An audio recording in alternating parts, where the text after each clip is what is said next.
Welcome to Work From Your Happy Place, the podcast that equips you with the tools, know-how, and motivation to live your dreams and find your happy place. Be sure to sign up for our free weekly newsletter for a recap of the week's guests and a preview of what's in store.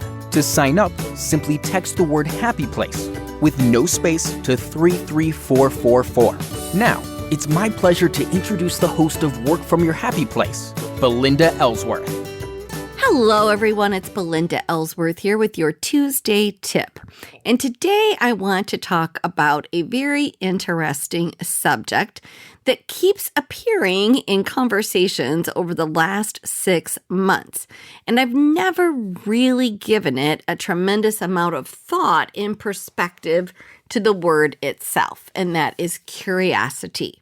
Now, I've always taught for the past 25 years that the number one thing that you want to continue to do is always remain a student.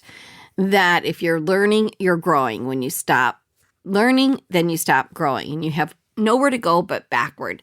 And I've always truly believed that. And I think I've always remained a student as far as reading books and trying to learn about new things and trying to take classes and tutorials, mostly in my profession, but about other interesting things as well.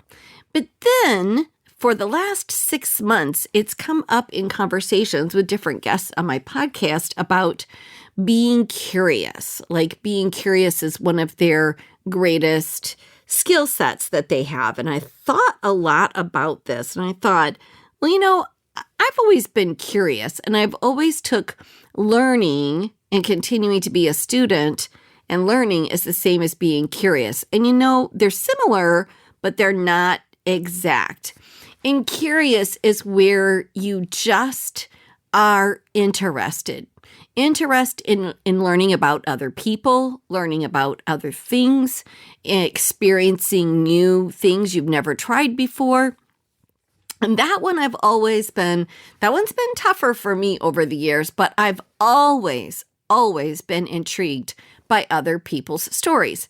No surprise that's why I love doing this podcast, Work From Your Happy Place, because I get to hear other people's stories and I get to ask them and talk to them about what made them choose the path that they chose and what obstacles did they find along the way. It's that curiosity, and I love talking to someone about their career and just asking them questions and how they got involved in it and how they became an expert in it and what led them down that path and maybe who were their mentors along the way. And I love it when I hear about people that after 40 years completely change careers and then start something completely new and different. And so I think I've always been curious. And I really do enjoy watching documentaries. I love watching documentaries actually about a lot of different things. It doesn't really matter what it is. I just think it's interesting to learn different facts about things. Now, how has curiosity served me well throughout my own particular life? And then I'm going to give you some tips on really what it means to be curious or what curiosity can do for you. And then if you're not a curious individual, what are some things you can do to be more curious? For me, the biggest thing about curiosity is that it's allowed me to participate in many, many conversations. Just like if you're at a cocktail party or a networking event or somebody starts to talk about something, I'm like, oh yeah, I saw this show, or I read this article on, or I was talking with a guy that told me about an experience he had, blah, blah, blah. It's allowed me to be in conversations with people that maybe I want to get to know a little bit more, but I would have absolutely no idea where to begin that conversation. And so it's really helped me in being a conversationalist, I have to say. And that has served me well over the 25 years of just really having really great conversations with people and then getting to know them and becoming friends because you find that you sort of have commonalities or you like one another, you learn different things. I also see this in young people that they have this quest for curiosity, and that really is about, what can I learn or who can I get to know or what can I try? And that's where I think I always was a little bit shyer about it. And I've gotten better about it as I'm older, because when you're curious to just try something new, you just become so more well-rounded in your personality and just having really a fun time. That's what I see with people that are willing to try new things, is there's just it's fun and playfulness, and it's just brings people a lot of joy. And that's why I've learned to let go of, if I'm not really good at something, not being afraid to just give it a try and not be embarrassed if I don't do well at it. And that was something that always held me back. And I kind of have gotten a lot better about that over the years. But let's talk about what it really means to be curious. And that is never stop questioning. It's one of the most important, it says attitudes, but I really think it is an important skill set, because it is an art. You learn how to be more curious. Some people just have a natural instinct for curiosity, but you can develop curiosity over the years, most certainly. It is a state of interest or genuinely wanting to know more about something. It allows you to embrace unfamiliar circumstances, giving you greater opportunities to experience and discover joy. Indeed, many studies have shown that life is better and more fun when you are curious. So let's talk about some key ingredients that curiosity really lends itself to. So 1, it makes your mind active instead of passive. Curious people ask questions, and the mind is a muscle which becomes stronger with continual exercise. So the more that you're learning, the more that you're growing, the more sharper and you will continue to remain. And I truly, truly believe this. People are just a wealth of knowledge, and they just remain as sharp as a tack, and they like to tell stories, and they like it when people question them and they're able to, recount different stories. And that's why I love talking to older people, really wise people that have been through really a lot in life. We have so much that we can glean from those experiences. It really makes your mind observant of new ideas. And when you are curious, your mind expects and anticipates new ideas. When ideas come, they will be recognized. So what that really means, and I know this for a fact, when I am curious, so I'll ask different questions about either how people marketed something or how they made money. I remember one time I was talking with a friend. They were in a band and they were playing at the state fair, and then the state fair was giving away a car. And I started asking all these questions about who bought the tickets and how many tickets were sold. And then I did all this research in it, and then I ended up turning it in to a very similar affair for a huge fashion show that I coordinated.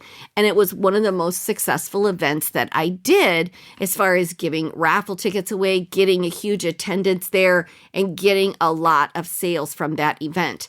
And I would have never done it if I hadn't have been really curious about this giveaway at the state fair.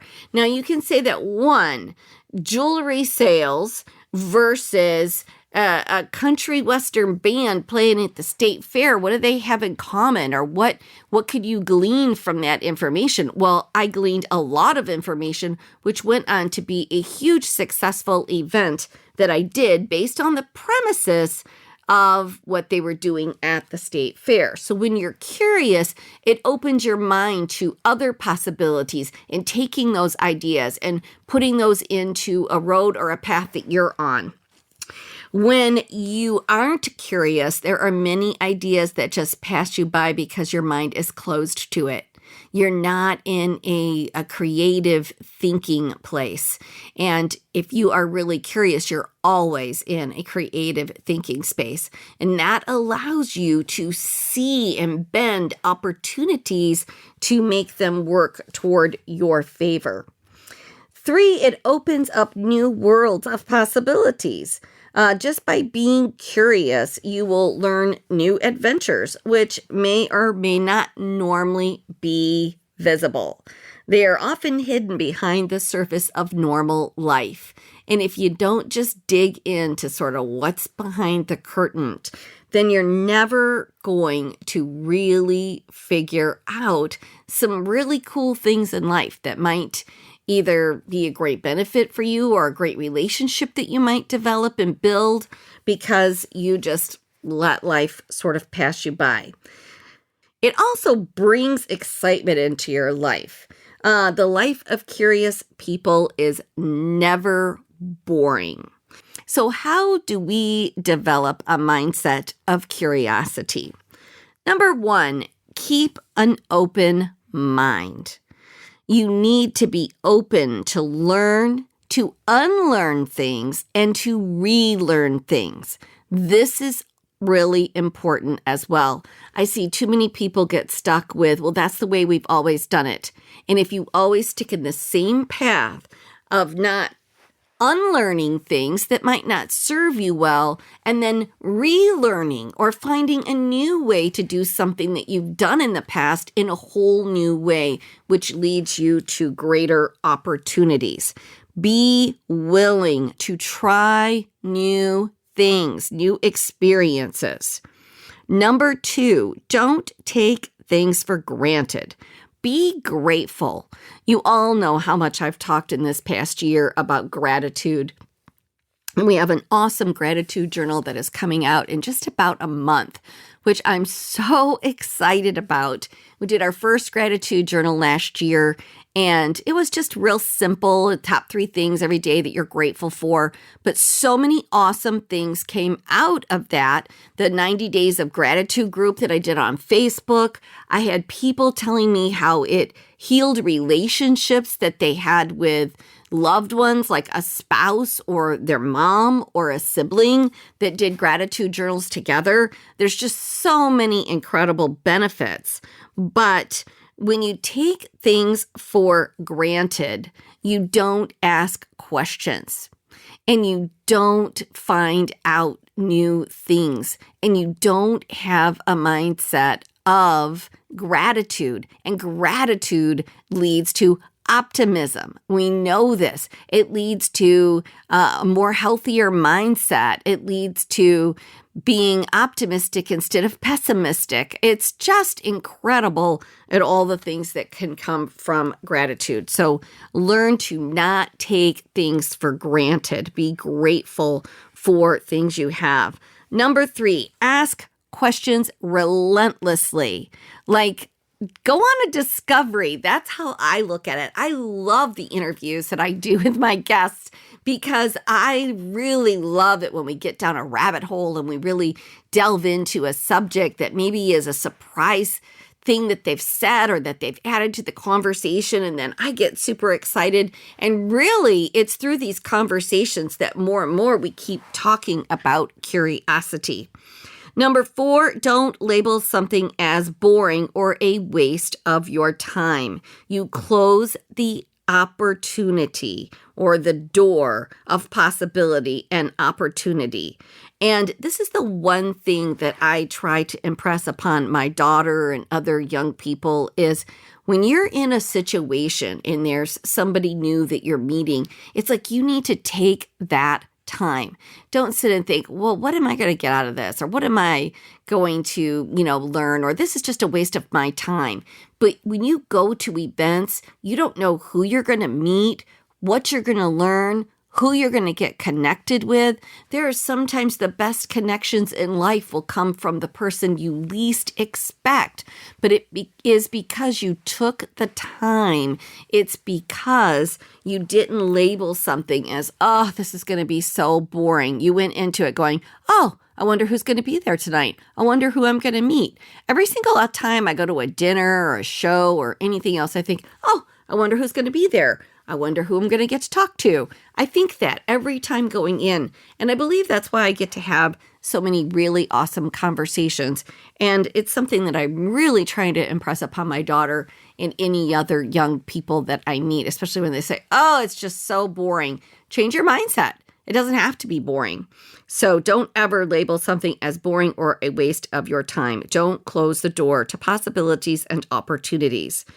And number 5, see learning something new as fun. Embrace it as this is going to be fun, not this is going to be hard. This is going to be painful. It's like, no, this is going to be fun. Let's embrace it and let's have a good time with it. There's several things in life that I might not necessarily enjoy doing, but they're a must-have. There's something that I have to do, and I really do try to make it fun. When we prepare our planners, we're going to be putting together, several thousand boxes, and it's like building pizza boxes. And you know what? That's not necessarily a fun thing to do all by yourself. And I have done plenty all by myself, sitting in front of the TV, making boxes while I'm watching a movie. But I had a big group of friends over. I fed everybody. We had a nice, fun party time, and we all made boxes. And together, we all got to have fun. We had good conversation, and it made something that was a daunting task for me a lot more fun. And it was probably not super fun for everybody, but you know what? That bonding time was super fun. So see something new or different, or even a task that you have to complete as something fun, and try to make it an experience and make something fun out of it. This will help with your curiosity as well. And read diverse kinds of reading. Understand your learning style so that you can learn faster. Like I said, I love watching documentaries. Now, I love reading as well, but if it's a really good documentary, I just learn quicker. I retain the information. Just find it interesting. So that is just some tips. It is our Tuesday tip on make yourself more curious and start to really develop the art of curiosity. Thanks for joining us at Work From Your Happy Place. If you like what you hear, please share it with your friends, and be sure to rate and review us on iTunes or Stitcher. For a free gift on finding your own happy place, please visit workfromyourhappyplace.com and click on the free audio button. Thanks again for listening.